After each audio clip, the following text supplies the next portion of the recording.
যারা মুত্তাকি তাদেরকে আল্লাহ ভালোবাসেন। মুত্তাকিদেরকে কে ভালোবাসেন?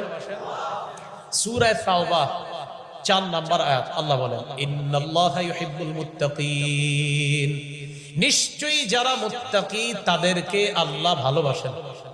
মুত্তাকিদেরকে কে ভালোবাসেন? একজন লোক রাস্তা দিয়ে হেঁটে যায়, যাওয়ার সময় হঠাৎ আপনি দেখলেন তার প্যান্ট থেকে পিছনে 500 টাকার একটা লাল নোট পড়ছে। 500 টাকার নোট কি লাল হয়? যাই হোক, একটা নোট আর কি চকচকে। নোটটা পড়ার পর আপনি চাইলেই এই 500 টাকার নোটটা আপনি মেরে দিতে পারতেন। আপনি চিন্তা করলেন, না, লোকটার কাছে আমি পৌঁছায় দেই। আপনার মাঝে আল্লাহর ভয় কাজ করেছে। আপনি চিন্তা করলেন, আমি যদি তার এই টাকা মেরে দেই, কিয়ামতের ময়দানে আল্লাহর কাছে আমি কি জবাব দিব? টাকাটা নিলেন, লোকটারে দিয়ে দিলেন। আপনি মুত্তাকি। ইন্নাল্লাহা ইউহিব্বুল মুত্তাকিন, আপনাকে আল্লাহ ভালোবাসে।